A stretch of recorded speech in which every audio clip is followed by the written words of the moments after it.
Dictation start होगी 5 second बाद।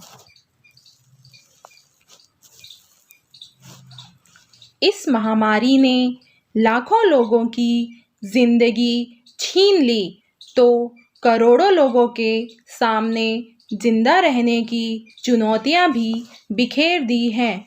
लाखों परिवारों ने अपना इकलौता कमाने वाला सदस्य खो दिया तो हजारों बच्चे अनाथ हो गए। उनके सामने 2 वक्त की रोटी का असरा भी नजर नहीं आता।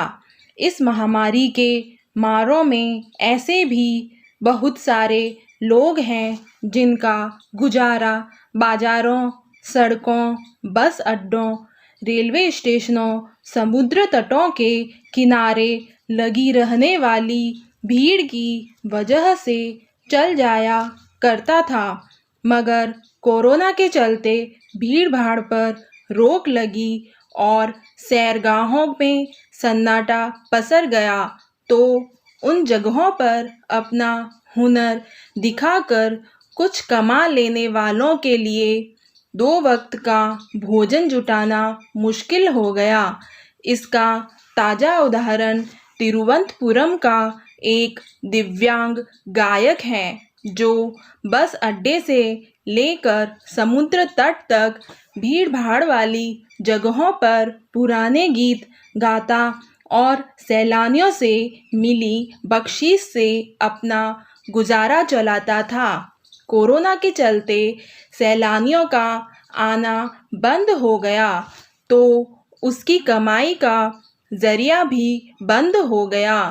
उस गायक की स्थिति यह है कि वह भीख मांगने पर मजबूर है। अपने 4 पहिया स्कूटर पर उसने लिख रखा है कि उसका लीवर और किडनी बिकाऊ है।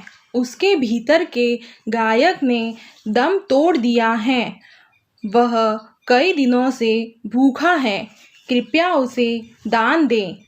ऐसे न जाने कितने गा बजाकर हाथ की सफाई, तमाशे, करतब वगैरह दिखाकर अपनी दैनिक ज़रूरतें पूरी करने वाले लोग इस दौरान बेहाल हो गए हैं।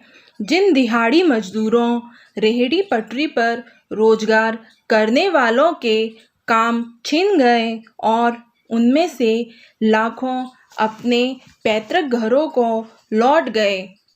उनमें से बहुत सारे लोगों ने तो रोजी के दूसरे साधन तलाशने शुरू कर दिए। बहुतों ने मनरेगा जैसी योजनाओं में काम तलाश भी लिया। मगर अपना हुनर दिखाकर पेट भरने वालों के सामने तो कोई विकल्प भी नहीं बचा। ऐसे लोगों को अपनी कला, अपने हुनर पर भरोसा और अपनी कला को जीने की जिद होती है। फिर उनमें जो दिव्यांग हैं उनके सामने तो और मुश्किलें पेश आती हैं। वे कोई मेहनत मशक्क़त का काम कर भी नहीं सकते। उनके लिए तो कमाई का जरिया उनका हुनर ही होता है। यह केवल हमारे देश में नहीं, दुनिया भर में है। बाजारों, मेलों, पर्यटन स्थलों पर वे अपना हुनर दिखाते, लोगों का मनोरंजन करते और इनसे मिले इनाम इकराम से अपना और अपने परिवार का भरण पोषण करते हैं। कोरोना के चलते लोगों के रोजगार छिन जाने पर उचित ही चिंता जताई गई और सरकारी स्तर पर उन्हें मदद पहुंचाने की योजनाएं बनी तो उनमें मजदूर और छोटे मोटे काम करके गुजारा करने वाले लोगों के लिए कुछ समय तक राशन वगैरह उपलब्ध कराने पर विचार किया गया।